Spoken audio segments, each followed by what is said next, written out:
Le corps est retrouvé dans un tunnel en dessous d'un pont. Elle est couchée sur son côté et il y a des signes apparents qu'elle aurait été frappée au niveau de la tête.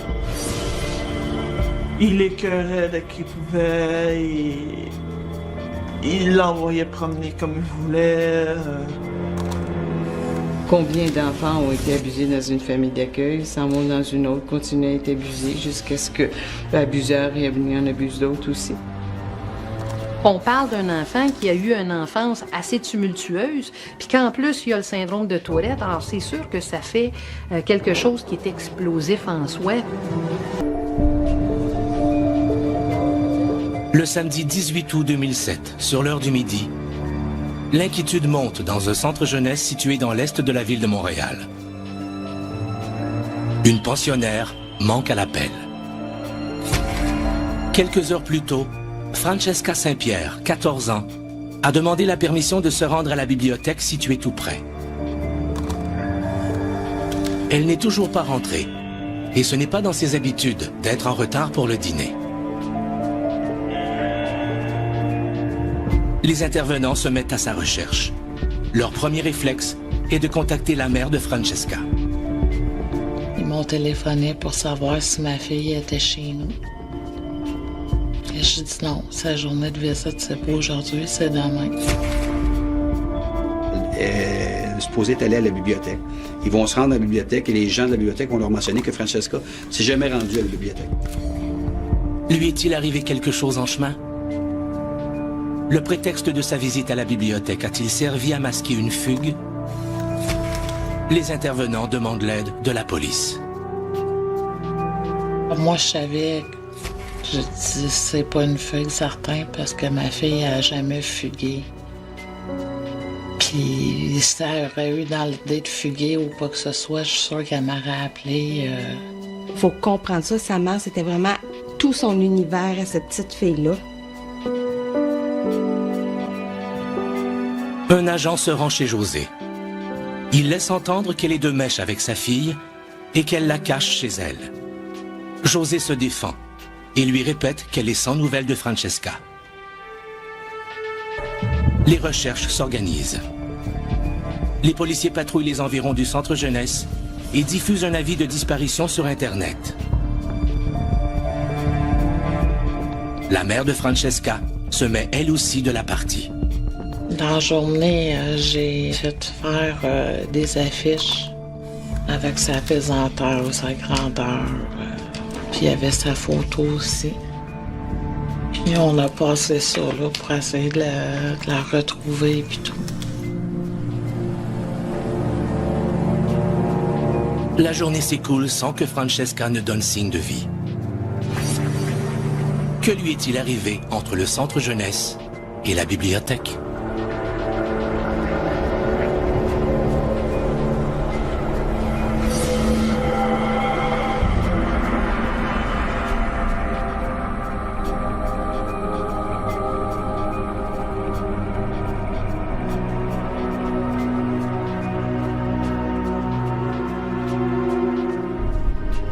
Le dimanche 19 août, Francesca Saint-Pierre manque toujours à l'appel.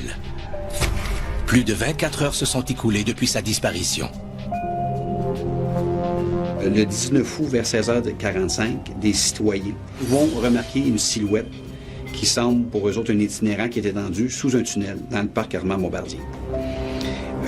Les citoyens vont rester perplexes suite à cette découverte-là, vont retourner chez eux, mais n'étant pas sûrs de ce qu'ils ont vu exactement, vont retourner sur les lieux vers 19h15. Et cette fois-ci, vont constater que la silhouette qu'ils ont vue étendue sous le pont n'a toujours pas bougé.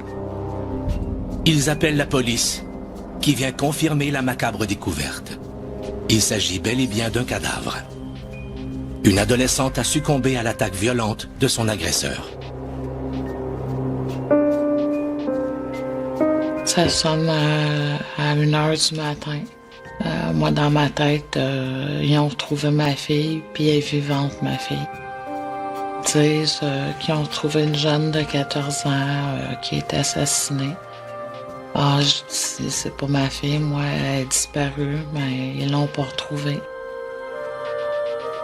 Puis c'est là qu'il m'annonce que ma fille a été assassinée. Puis je me demande comment je vais faire pour aller identifier le corps de ma fille quand ils vont lever le drap puis que je vais voir ma fille, là. Francesca est le fruit d'une relation de quelques années entre sa mère et un homme au caractère bouillant. J'ai toujours rêvé d'avoir une fille. Francesca, c'était ma seule fille. Le père de Francesca a eu 3 filles avec une autre conjointe. Il a tout fait pour que les enfants de cette première union n'aient aucun contact avec Francesca. Il nous a fait à croire que Francesca avait été adoptée, qu'elle avait changé de nom et qu'on ne pouvait pas rien faire avant l'âge de ses 18 ans pour la retrouver. Le père s'en est jamais occupé. Il est parti quand il était bébé, puis j'ai jamais eu de nouvelles de lui. J'ai eu des nouvelles quand elle est décédée. José se retrouve donc seule pour prendre soin de Francesca. Elle ne met pas beaucoup de temps avant d'être dépassée par ses responsabilités. Elle prend de fortes doses de médicaments et fait une consommation régulière de marijuana. Je l'avais fait garder par une amie.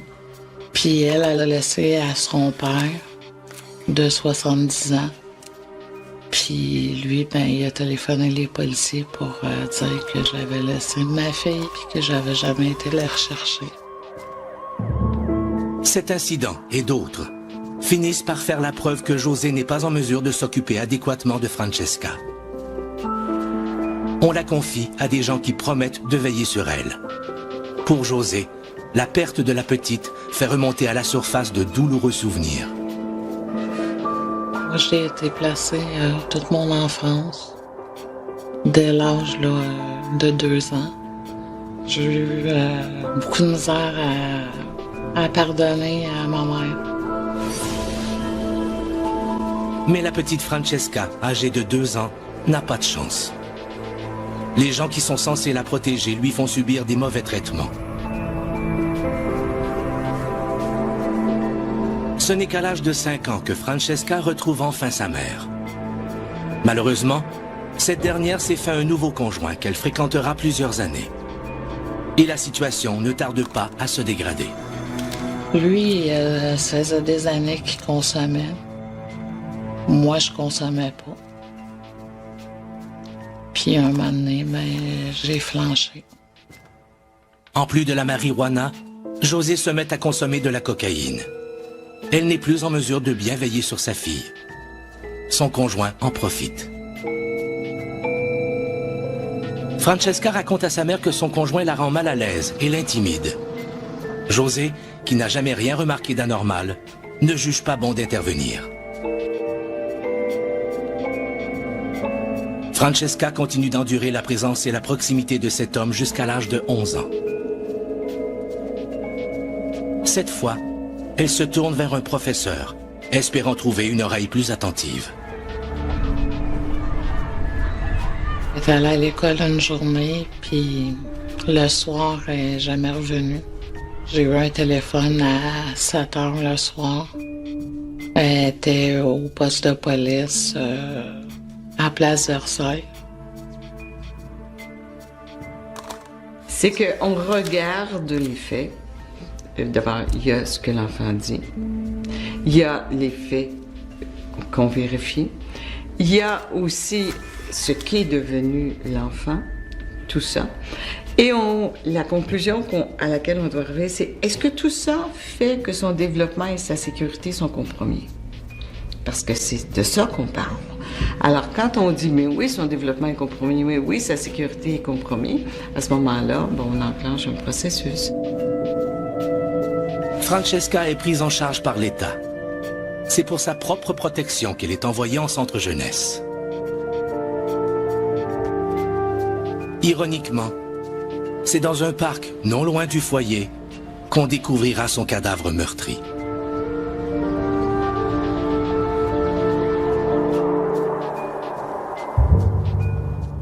Que s'est-il passé dans la matinée du 18 août? Francesca s'est-elle trouvée au mauvais endroit au mauvais moment?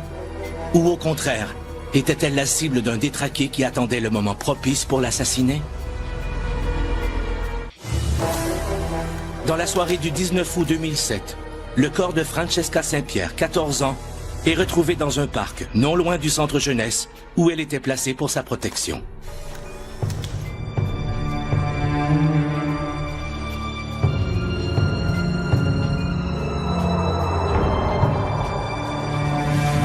Les multiples plaies à la tête du cadavre suggèrent que la jeune fille a été frappée avec un objet contondant, comme une roche ou un objet en métal. Malgré la nuit, les spécialistes débutent l'analyse de la scène du crime. Ils relèvent un indice important. Le corps de Francesca Saint-Pierre repose sur un sol qui est sablonneux. Et on peut voir des traces comme quoi l'agresseur a tenté de camoufler ses traces de pas au moment où il quittait la scène. Mais en faisant ce geste-là, l'agresseur refaisait des traces de pas. Donc, pour moi, ces traces de pas-là vont devenir très importantes parce que je recherche une paire de souliers qui pourrait correspondre à ces traces de pas-là et donc qui pourrait me révéler l'auteur du crime. Pendant qu'on photographie ces empreintes, l'enquêteur fait le lien avec la jeune fille portée disparue la veille au centre jeunesse. Il y envoie immédiatement une autre équipe.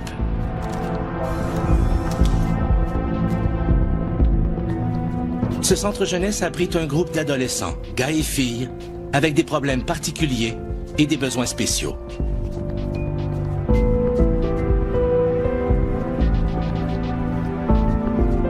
Francesca, par exemple, souffre du syndrome de la Tourette. Le diagnostic est tombé quand elle avait 7 ans. Le syndrome de Tourette, c'est essentiellement des tics moteurs et des tics vocaux. Souvent, les jeunes riaient de ces tics.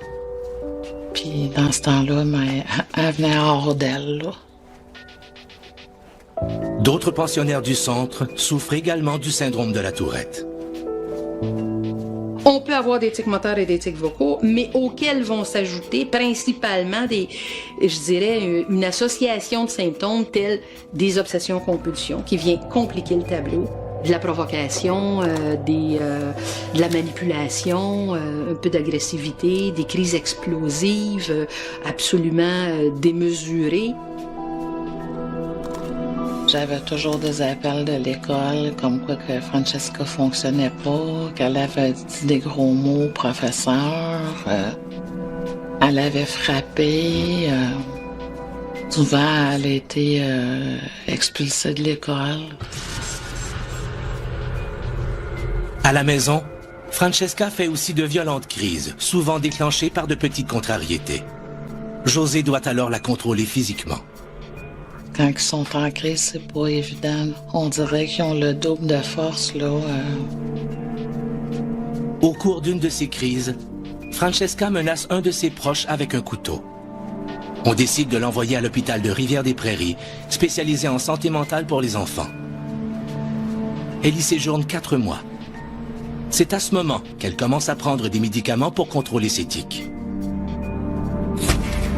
À partir du moment où Francesca séjourne en centre jeunesse, son état se stabilise.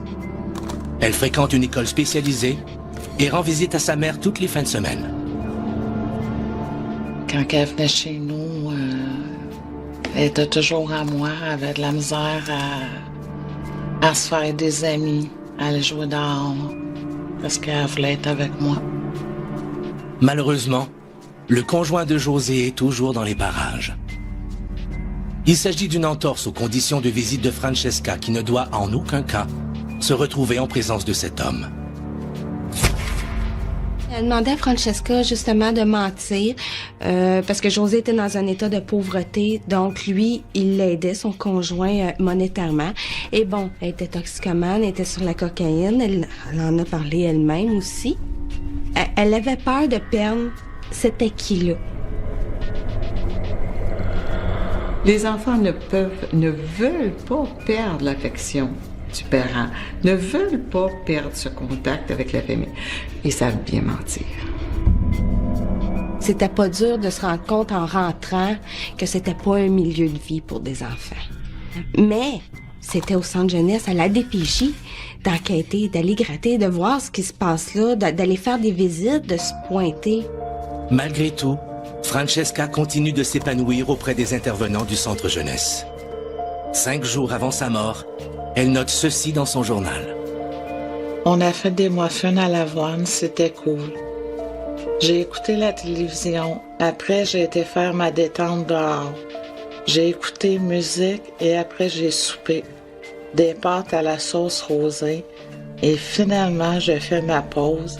C'est tout pour ma journée. Merci. Elle était bien. Quand elle commence à dire que c'est cool, puis c'est parce qu'elle est bien. Dans les heures qui suivent la découverte du cadavre, les policiers espèrent rencontrer les intervenants qui côtoient quotidiennement Francesca. Malheureusement, à cette heure tardive, seul le surveillant de nuit est présent au centre. Les enquêteurs lui demandent la permission de discuter avec les pensionnaires. Un d'entre eux s'appelle Alex Lacombe. Il a 15 ans et vit au centre jeunesse depuis 4 ans. Ce qui frappe chez lui, c'est son allure costaude et sa voix d'enfant. Il a le syndrome de Tourette, il est bipolaire, il est hypomaniaque. À part ça, des sauts d'humeur. Des fois, il se prend pour Dieu. Il est invincible. Alex répond calmement aux questions de l'enquêteur. Ce dernier examine sa chambre. Il remarque la présence de 2 paires de souliers, mais rien ne l'amène à investiguer davantage.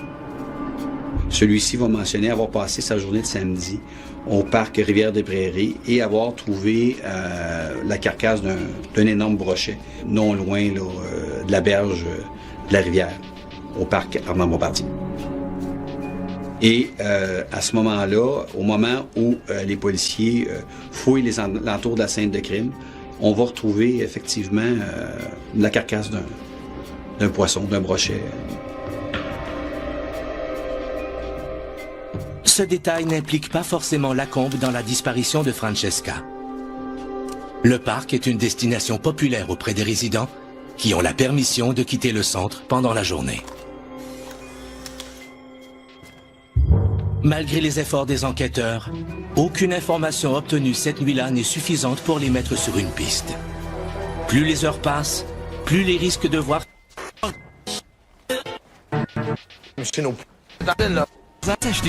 est hébergé depuis quelques années. Le lendemain de la découverte du cadavre de Francesca Saint-Pierre, les enquêteurs rencontrent les intervenants du centre jeunesse où elle est hébergée depuis quelques années.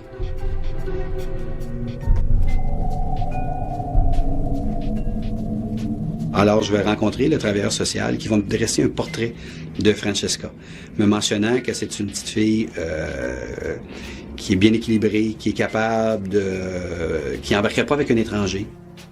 Et j'en viens à la conclusion à ce moment-là que l'endroit où Francesca était attirée, c'était sûrement quelqu'un qui la connaissait.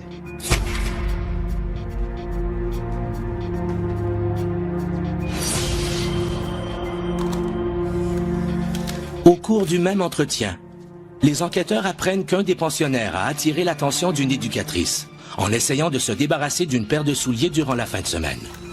Ce pensionnaire, c'est Alex Lacombe.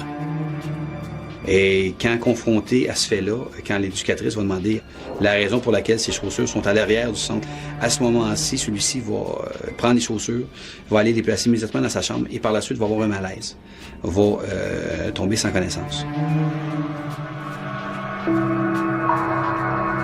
Alex Lacombe a une histoire terrible. Il est né au sein d'une famille dysfonctionnelle et son père était extrêmement violent. Quand il pleurait dans la nuit, il était étonné, il mettait un oreiller dans le visage pour qu'il arrête de pleurer. Si ma mère n'arrivait pas assez vite pour venir le chercher dans le salon, il lui disait qu'elle allait le pitcher à terre. Pendant qu'elle était enceinte, il abattait. Du sang, on en a vu souvent. Ma mère blessée, la police, on en a vu souvent. Alex est pris en charge par l'État alors qu'il n'a que 3 ans. Son passage dans une famille d'accueil est un véritable calvaire. Il jouait avec lui, puis comme ça aurait été un ballon, puis il tenait la main, puis c'est ça, mais il le battait. Puis quand il y avait des échymauves partout, puis quand j'ai remarqué, j'ai appelé la travailleuse sociale, puis elle m'a dit qu'elle était déjà en procédure pour sortir d'urgence de là. Lacombe ne peut retourner auprès de sa famille. Sa mère s'est suicidée. Quant à son père, il a été extradé dans son pays d'origine, où il était recherché pour ses activités criminelles. Alex Lacombe est placé dans une nouvelle famille d'accueil, où il goûte enfin au bonheur. Quand la madame est tombée malade, ils l'ont renvoyé à Montréal dans des centres d'accueil. Puis il a dit, c'est parti de là que les gros problèmes ont commencé, le comportement. Parce qu'il a dit que c'était la première fois qu'il se sentait apprécié et aimé comme dans une famille. Alex se retrouve donc en centre jeunesse. Il fréquente l'école régulière. Il obtient de bons résultats, mais il est constamment l'objet de moqueries de la part de ses camarades. Pas évident quand à tous les jours, tu te fais dire que ta mère s'est tuée, puis quand elle t'a vu à la face quand t'es né, que t'es un bâtard, parce que t'as pas de parents.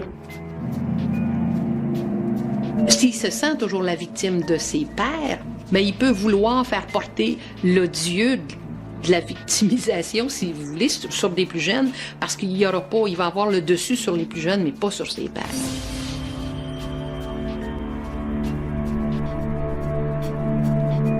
Il pouvait être gentil, mais sauf que dès que ça faisait pas son affaire, il battait le monde.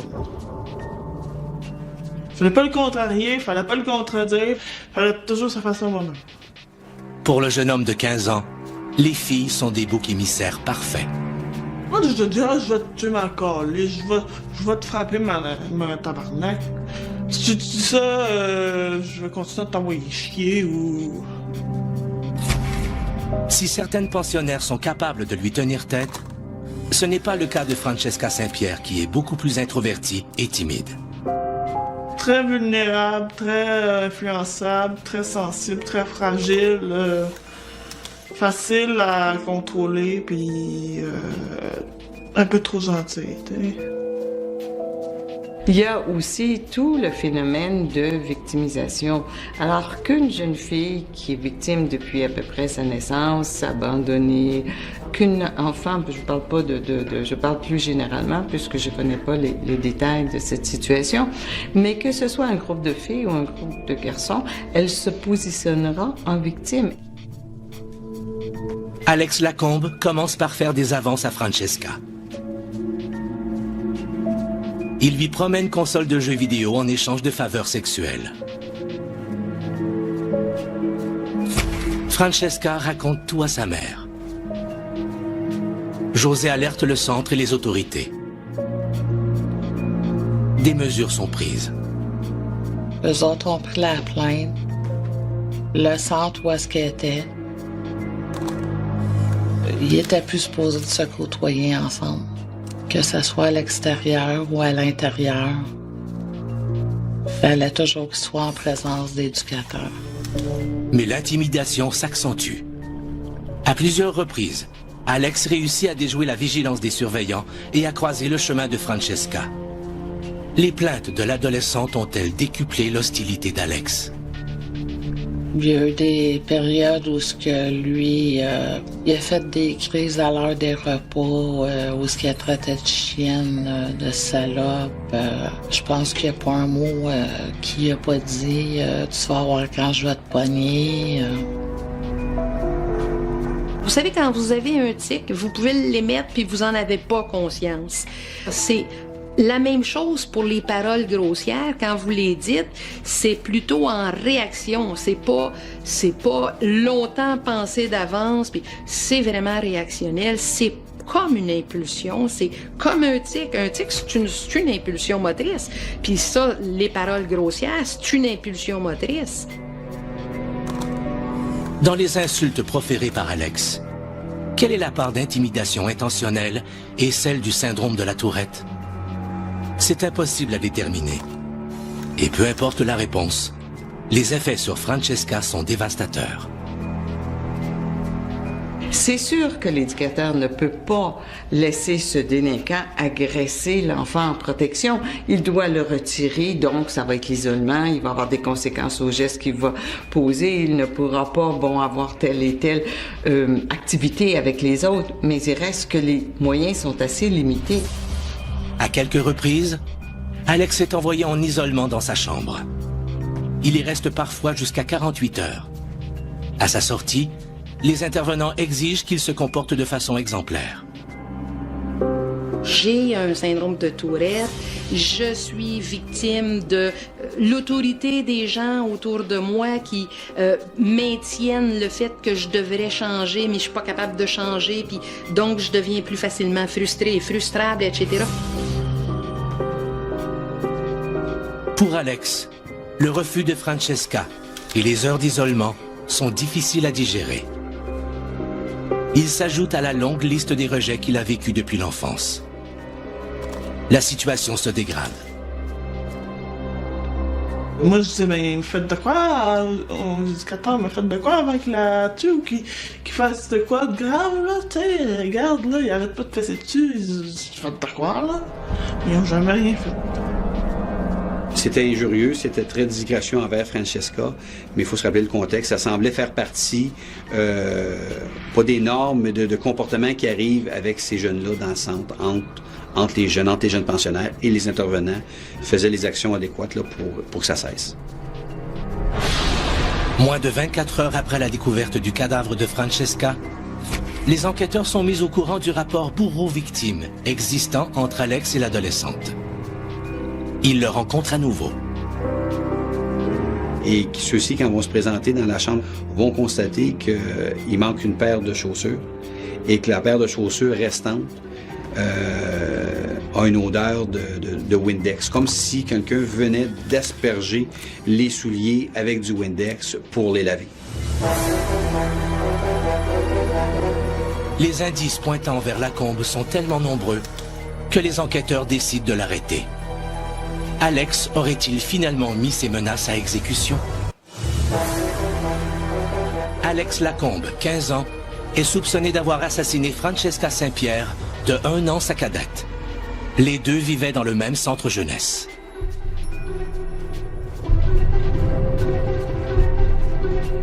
Quand on va procéder à l'arrestation, il va être conduit par les intervenants à nos bureaux. Et une fois qu'on va lui annoncer qu'il est arrêté pour Saint-Pierre, il va m'en spontané. Il fait ça. Il va dire ça aux enquêteurs. Résolu à obtenir la confession du jeune homme, les enquêteurs lui auraient laissé entendre que des analyses d'ADN l'auraient déjà lié au meurtre de Francesca. Persuadé que tout est joué, Lacombe raconte les détails de son crime. Alex a commencé par faire du repérage. Dans le parc, il trouve une longue barre de métal. Il la camoufle avec soin, en attendant le moment de mettre son plan à exécution.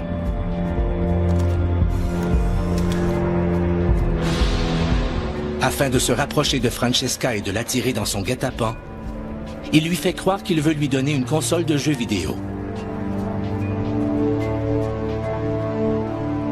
Il lui dit aussi qu'il ne peut lui offrir l'objet à l'intérieur du centre. Il lui a dit, viens me rejoindre près de la piste cyclable, je vais pouvoir te donner l'objet que j'ai trouvé, puis il voulait lui offrir. Malgré leur rapport conflictuel, Francesca accepte le rendez-vous. Comme prétexte pour sortir du centre, elle demande la permission d'aller à la bibliothèque.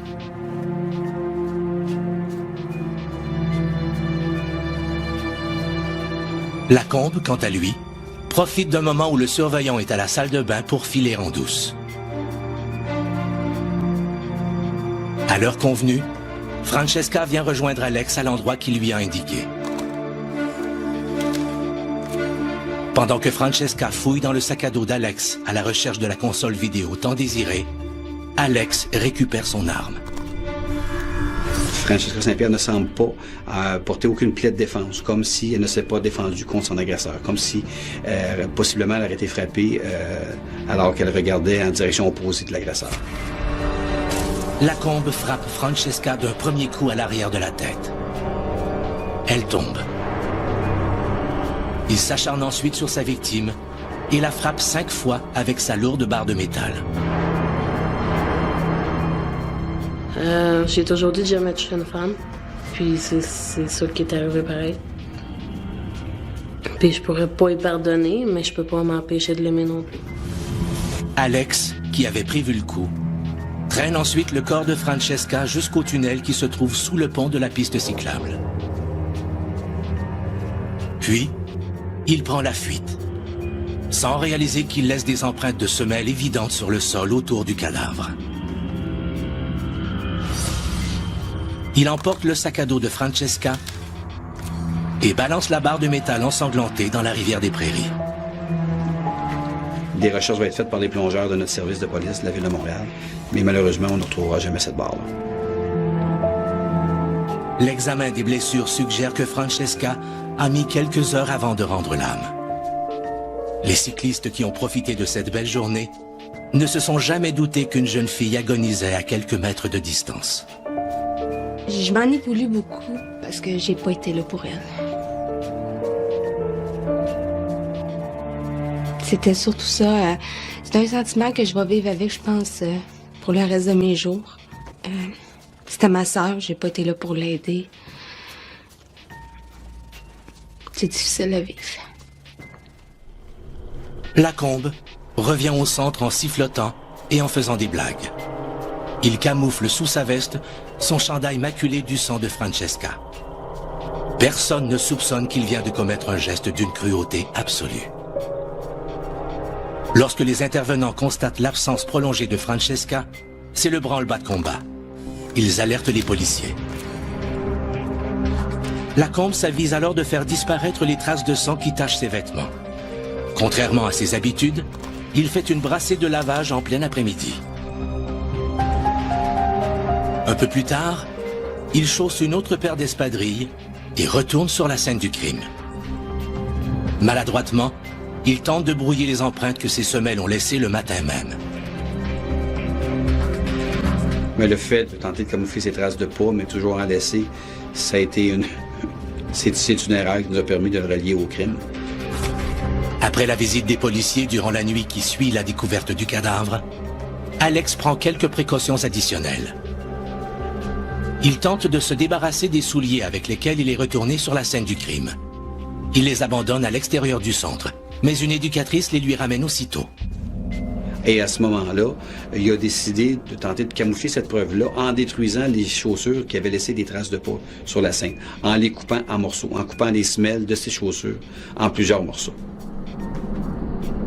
Et de s'en débarrasser en les mettant aux ordures et en espérant que le camion d'ordures ramasse ces preuves-là et les fasse disparaître.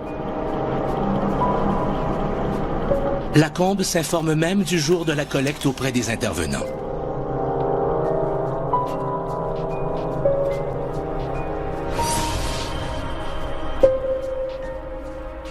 Peu après l'arrestation d'Alex, les policiers récupèrent les espadrilles dans le bac à ordures du centre.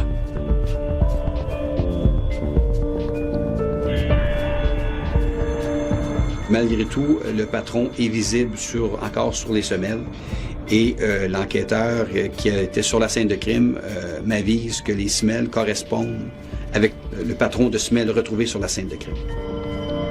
L'ADN de Lacombe se trouve à l'intérieur de ses chaussures. Quant à l'autre paire d'espadrilles, à défaut de pouvoir s'en débarrasser, Lacombe l'a frénétiquement lavée au Windex. Elle est saisie par les policiers et acheminée elle aussi au laboratoire de médecine légale. Sur ces souliers-là, il y a de fines gouttelettes de sang et ça correspond à l'ADN de Francesca Saint-Pierre. Lacombe n'a pas pensé se débarrasser du sac à dos de Francesca. Les policiers le découvrent dans sa chambre, maculé de sang. Du guet-apens jusqu'à la destruction des preuves, le meurtrier de Francesca Saint-Pierre semble avoir agi de sang-froid et avec préméditation. La justice le verra-t-elle du même œil? Alex Lacombe a attiré Francesca Saint-Pierre dans un parc de l'Est de Montréal, où il lui a sauvagement fracassé la tête à l'aide d'une barre de métal.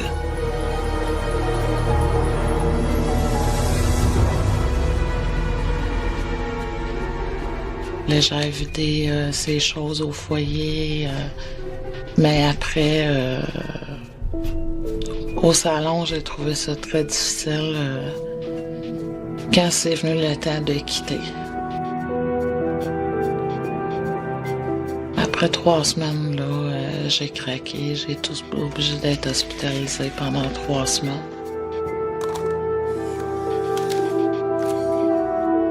J'ai fait une psychose, j'étais suicidaire. Je voulais retourner, je voulais aller retrouver ma fille.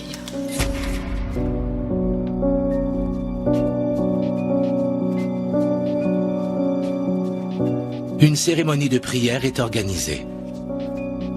Plusieurs amis de Francesca offrent des témoignages émouvants. Le jour même, Alex Lacombe comparaît au palais de justice. Le juge doit d'abord déterminer s'il sera jugé au tribunal de la jeunesse.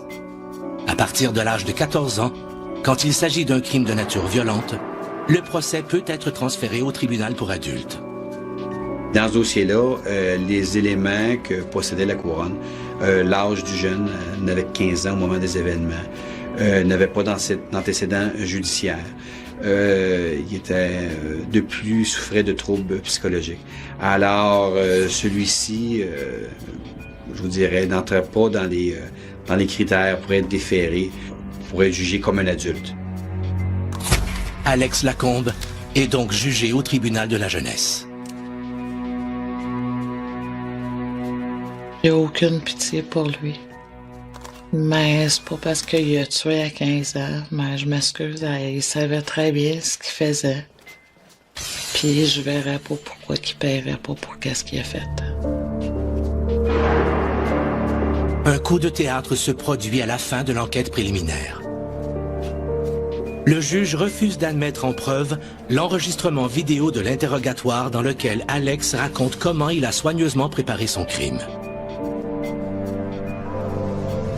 Durant l'interrogatoire, les enquêteurs auraient dit à Alex que son ADN l'avait déjà compromis. En réalité, ils attendaient toujours les résultats des analyses. Cette façon de procéder incite donc la couronne à se tourner vers d'autres preuves pour inculper Lacombe. J'en reviens pas que cette cassette-là, la juge Beauchemin puisse l'avoir rejetée, parce que grâce à ça, il aurait pu être jugé aux adultes. Il n'y a rien qui l'en tient au tribunal de la jeunesse, ce jeune-là, rien. La douleur et la frustration des proches de Francesca sont accentuées par le fait que l'accusé ne semble éprouver aucun remords. L'enquête préliminaire, ça a duré environ 3 semaines, 1 mois. Tout le long de l'enquête préliminaire, il me regarde, puis il rit, il trouve ça drôle. Il n'y a aucun... il n'y a pas de l'air à avoir aucun regret de ça. Il m'a juste fait un signe. Il s'est juste levé un peu la bouche pour me dire « Gars, je t'ai vu ». Puis eux autres, ils ont pris ça pour un rire. Puis d'une manière ou d'une autre, son syndrome de Tourette, c'est ça, c'est tic nerveux. Quelle est la part de responsabilité d'Alex dans le meurtre de Francesca? Une part du blâme peut-il être attribuée à son syndrome de la Tourette? À la suite de son arrestation, Alex est gardé à l'Institut psychiatrique Philippe Pinel, où il est mis sous observation. Moi, mon expérience avec les enfants qui ont le syndrome de Tourette ou les adolescents qui ont le syndrome de Tourette, c'est beaucoup plus le stress, c'est jamais la vengeance. Ils n'ont pas la mémoire, on oublie, c'est tout de suite oublié. Ils ont fait du mal à quelqu'un, ils pensent plus, ils se font faire mal, et ils pensent plus non plus. Qui a le syndrome de la Tourette, qui a un trouble de personnalité. Ces diagnostics-là font pas nécessairement des meurtriers, donc ça excuse pas son meurtre. Moi, je crois que ce jeune-là est très dangereux. Il a voulu se débarrasser d'un être humain seulement parce que cet être humain-là le frustrait. Ça ne peut pas pour moi être le syndrome de Tourette qui peut avoir occasionné ça. Mais la conjonction entre le passé de ces jeunes-là et le syndrome de Tourette a fait en sorte qu'ils ne pouvaient pas gérer deux choses tellement difficiles à gérer quand on est aussi jeune que ça, par exemple. Le procès d'Alex Lacombe ne satisfait que partiellement les proches de Francesca, qui blâment aussi un autre coupable. Les centres jeunesse ont-ils fait leur travail comme il le faut? Compte tenu de l'historique d'intimidation entre Alex et Francesca, pourquoi l'un d'eux n'a-t-il pas été transféré dans un autre foyer? Si on sait que la fille est la source de son, je dirais, de son déséquilibre en quelque sorte, là, de son obsession en fait à réagir avec cette fille-là, c'est d'enlever la fille ou de l'enlever lui de la proximité de cette fille-là. Le 16 mars 2009, Alex Lacombe plaide coupable à une accusation réduite de meurtre au 2e degré. Interrogé par le juge, Alex n'exprime aucun remords. Son apparente indifférence est-elle un simple mécanisme de défense ou une insensibilité totale à la douleur qu'il a pu provoquer? Le 4 mai 2009, la sentence du juge Brunton ajoute au sentiment d'injustice ressenti par les proches. Il manque 3 ans pour tout ce qu'il a fait à ma fille. C'est quoi ça? La justice est où? Compte tenu du temps déjà purgé depuis son arrestation le 20 août 2007, Alex Lacombe est condamné à une peine de 3 ans en détention fermée, suivie d'une période de surveillance de 3 ans dans la communauté. Alex et Francesca ont tous les deux connu des enfances terribles. C'est pas vrai qu'on est condamné quand on a été violenté, qu'on a été abusé, rejeté, qu'on est condamné non seulement à souffrir, mais à faire souffrir les autres de génération en génération. On connaît les problèmes transgénérationnels. Moi, je pense qu'on peut choisir que ce soit autrement, mais il faut être aidé. Il faut être aimé.